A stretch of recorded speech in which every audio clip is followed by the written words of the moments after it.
Alright guys, well, we're just starting this off testing and driving the Mustang because it's been acting weird. I work from home, so I'm not driving all the time, so I don't know if you've ever owned a car and not driven it, but it really degrades just being outside. It's also pretty bad if your car's ever been anywhere near the Trans Am. It picks up bad habits. Yeah. So basically what's happening, we can show you here, is going from like first to second gear. See, it's not shifting. It didn't really do it there, but basically it'll go first to second and really like slam into gear. And I've been kind of noticing that with higher gears as well now, not just first to second, which is concerning for transmissions. Vince knows firsthand, once your transmission starts doing that type of stuff, it's not so great. Yep, that is usually a bad sign. So the fact that it is doing this could be that, I mean, the Mustangs needed a retune for a while. Like, I mean, we're just cruising right now, and if this is reading right, it's like running super lean. We're just not reading it right. I have no clue. Just need to do more data logging. I might even reach out to Lido and do another data log tune session with him, or even just have Chung tune it. Just save up and get a dyno tune, and he'll really be able to figure out the drivability and stuff, I think. But here, let's give it a rip and see how it feels. Oh boy. Yep, she's awake. Dude, she pulls so fucking hard though. Oh my god. She might not have the best driving around town manners, but she wakes up. Yeah, we reapplied the tune to this thing.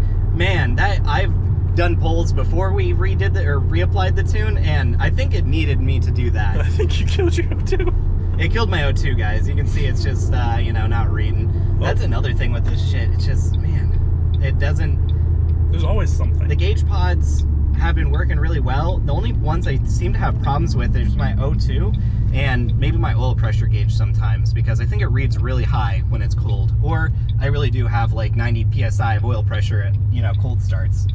But yeah, this thing picked up when I floored it. Man, that was awesome. Yeah, now time to drive back to the States and get some chicken sandwiches, I think. Yes, sir. But yeah, I mean, it's definitely not acting right. It needs to be retuned. I'm not an expert at transmission tuning. I have like an external transmission controller, so it requires tuning. There's like a lot that goes into it, unfortunately. And yeah, that's where we're at with the Mustang. We're probably gonna meet you guys back at the house where we're gonna be working on some Project F stuff, gapping the piston rings and going over some of the damage to the engine that we found. Right there, it's just like, yeah, it just revved up. It just revved up and revved down. Well, it downshifted and then upshifted twice. Yeah, that seems almost like a slipping type of issue.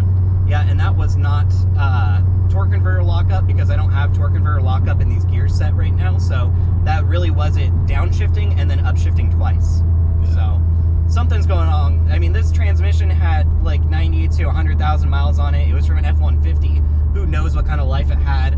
And now it's sitting behind an engine making over 500 horsepower to the crank. So yeah, a lot can go wrong with it. I just need to see about getting some new tuning done, and then maybe even pull the trans, or just buy a separate transmission and build that one so I know it's good.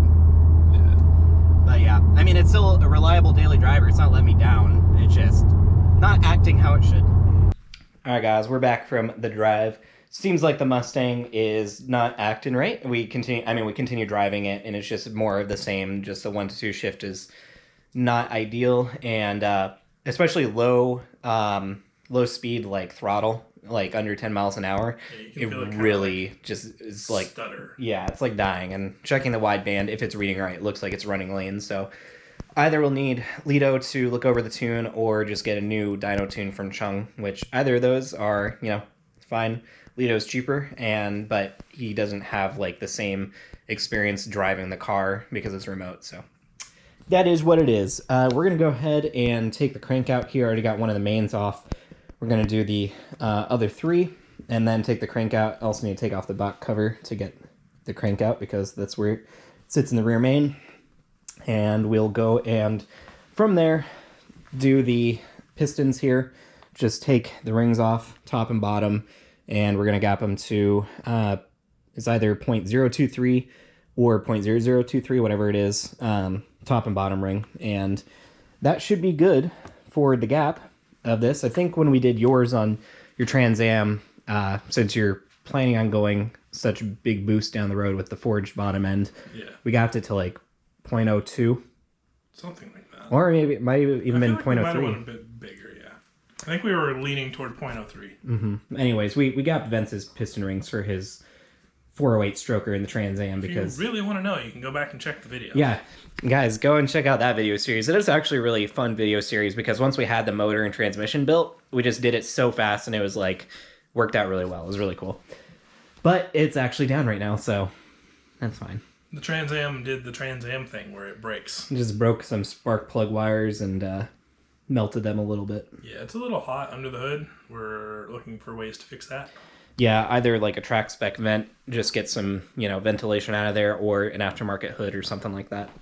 But already got these unbolted, the nuts. Unfortunately, well, not unfortunately, the studs came loose with it, so not a big deal. We'll just keep them with the mains that it came with. And then we'll take this out. That way we can clean the whole engine block because it had water in there and we don't want that. I mean, I think the water's fine. It'll keep everything nice and cool. Oh, yeah, water cooled. Tristan likes nacho cheese in his engines. This one didn't even run and got nacho cheesed. That's impressive. So, yeah, we're going to go ahead and take out the crank and we'll be back. All right, guys, before we continue, I just wanted to remind you to subscribe to the channel and like the video. Liking the video helps get the video out. And let's get back to the work. All right, guys, just got all the bolts out of the back cover. I guess we're going to take this off before we can take the crank out. Just pull this off. Yeah, I don't think we use any RTV, so that's good. Not a struggle to take that off. We can reuse the main seal. Might even be able to reuse this gasket. No, I don't know. Maybe we should. I don't know. Probably better just get a new gasket. Yeah, just for the safe side. But now that that's off, we can take the main caps off and pull the crank. That way we can just brake clean everything in there and blow it out with some air or even power wash this whole thing. That might just introduce more water though, so. More cheese. More nacho cheese, but yeah, we're going to take these studs out. And unfortunately, it's kind of difficult to take the mains out. And we can try pulling up on the crank itself, but we don't want to damage the bearings. We'll take out the ARP studs and work on taking the caps off.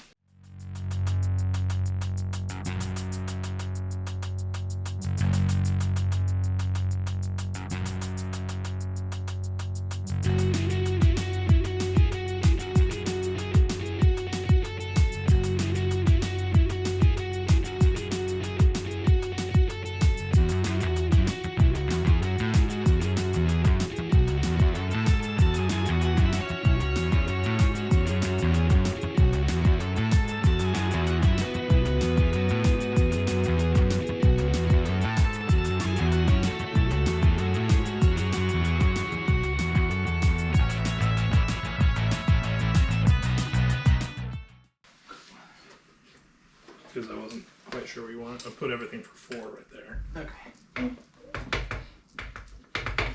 I like that idea. That works a lot better. Yeah. Oh boy, that needs to be replaced. That's rusted. Well, guys, not great. The number 4, it's a little rusty on that fucking shit. God damn it. Does it come off? It's definitely pitted. It looks like there's some pitting on the surface of that crank. That is not good at all. Damn it. Here, I guess we could just pull the crank out. Yeah. I'm going to set the camera down real fast so we can just pull it out. Well, we needed some place to put it. Yeah, that's true. I'll get this rubber mat cleaned up. Let me just put it on there. That's not a good sign. Hopefully we don't need to repolish the crank or something. Yep.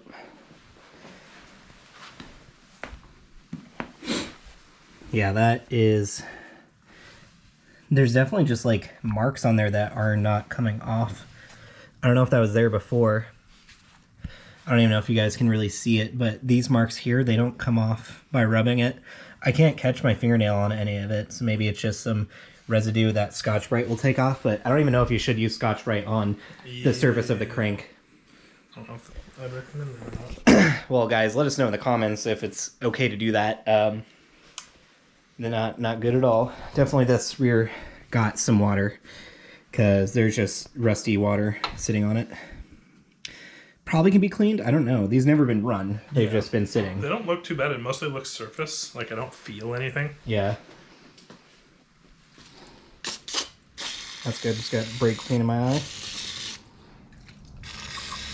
Your eyes clean. Yeah, my eyes are clean. It's like saline, but stronger. Yeah, we can actually get to the cam bearings to clean those up. That's what you should do, Davis. Keep your contacts and brake clean. Yeah. Clean them up with brake clean. Good idea. Guess I should have put something under here, but that's fine. It'll evaporate. Yeah. It wouldn't be a jury rig video if someone didn't get high off a brake clean. Yeah, we should probably open up the garage door. That's fine. But yeah, we need to thoroughly clean all this stuff up. I mean, at least just so that when we put it back on, there's no... Yeah, don't catch any fingernails on this stuff, really. Yeah, it doesn't look too bad now that it's sprayed off, but that is a concerning thing to find in there. Yeah, we'll blow some air in this to clean, throw shit out of it. But that rear is, yeah, like you said, concerning. Yeah. Not good. Tristan's not here, obviously. Also have to send him messages and let him know the good news. Great news. Oh, yeah. But, yeah, I mean, other than that, all the rod bearing, or whatever you call these journals, or whatever the fuck they're called, they all look fine. They look clean. Probably just going to use tons of brake clean to get all this shit cleaned off. Not very important to get this cleaned off right now, but you can see the watercolor. I mean, it's on an orange pad, but it's kind of orange tinted water. A little bit. Orange tinted liquid brake clean. Yeah, I'm opening up the garage door. I'm already smelling this stuff. Huffing fumes. Oh yeah, we can't go a single video without hotbox in the garage with some brake clean. It's a jury rig garage, guys. So now that that's done, I'm gonna go ahead and start grinding these piston rings down. We've showed you the process with Vences, and I think we did it with the Bonneville as well. But we'll go one at a time. Basically, take the top and the first and second ring off, and we'll put it in our vise tool here, and then spin the material wheel and just take off some and put it back in here. We'll have to flip this over, put it in the cylinder so we can measure it. And Handy dandy Ring Destroyer 9000 brought to you by Summit Racing. Yep. Well, and also some people have mentioned it in reading online. You usually need like a ring squaring tool. We didn't have them for any of our builds. Fuck y'all and your fancy bullshit. So what I'm going to do is I'm going to put the piston in there, and I'm going to use the piston as a ring centering tool, just upside down. So, yeah, we're going to set this up, and we'll be back. All right, guys. Well, we kind of ran into a little wall here. So Garner told us that the gap should be 0.023. And on our, tool here, our ring gapper, or I guess just our, whatever you call this to measure gap, it is already at like 26 to 28 for the top ring. The bottom ring measured 0.18. So I need to check what part number these rings are that we bought, just to make sure that's like accurate for it. Usually the bottom ring is supposed to be bigger, gapped bigger than the top ring, just in our experience. And if you look up Summit Racing's ring gap calculator, which we use for Vences 408 stroker, which I would trust, yeah, the bottom ring needs to be gapped bigger than that, so probably even up to 0.28. And Garner said 0.23, which to me still seems kind of small for a boosted application. Like, it's not going to see much boost right now, but down the road, I mean, we'll turn it up and it'll make like 500, 600 horsepower, and I'd imagine it's probably going to be at least over 10 pounds of boost, like 15 more or more. So we want to make sure that this is going to be, safe. Oh, is that Tristan? Nope. Not even Tristan. Yeah, we spam Tristan with calls just to make sure what he wants to do, or so he can talk to Garner again. But I think, unfortunately, we're going to end it off there. We didn't really have much to do today other than take out the crank, and we did find more damage with it, as you guys saw. Let us know about the surface rust we have on there. And actually, if you turn this over, vents just real fast. That way. Yeah. You can see kind of right here. Right in here. Yeah. Okay, hold that. So since the rear oil drain right there was exposed and we had the tarp over it but no intake manifold, unfortunately condensation or other rainwater or something else was able to drip down, and that's what hit the 2 lifters, hit the top of the cam, hit the rear main cap bearing, hit the crank. Not good. So now that we have it apart, we'll be able to actually clean it, take out all this surface rust, and ultimately might take it to the machine shop. It's up to Tristan's discretion at this point. I think we can clean it up and it'll be fine. We got the rings, clean up everything, thoroughly inspect everything, and it should be fine. But it's like, you know, his motor, and we're more akin to doing stuff the right way now than we were a couple years ago when we put this thing together. Like when we did Benz's engine, we did everything right in spec, measured everything. So yeah, we went as by the book as we could for the 408, and we're kind of trying to follow that into this. Because this thing, we didn't take care of it when we built it the first time, and we clearly didn't store it right either. So we want to make sure that this lives a good, reliable life, and for as much as it can while being flogged. And if we're, you know, this deep into the project, I mean this amount of time into the project, and we're back down to it being like this is the only other time where we'll be able to do something like that. So unless it catastrophically fails, which we yeah, for sure. So I think that's going to end off the video. Sorry it was a bit short. It's just, you know, trying to do as much as we can. We need, you know, word from Tristan or Garner before we do the rings. You've seen us gap rings before. We'll just gap those probably off camera, and then next video we'll be putting the motor back together or discuss, you know, what we are going to be doing with it in regards to the issues that we've uncovered. So check out our Patreon, help support the channel. You'll get videos before they're released on YouTube. Also leave a super thanks, subscribe to the channel, and leave a like. Helps to get the video out, and we'll see you in the next video. Merry Thanksgiving.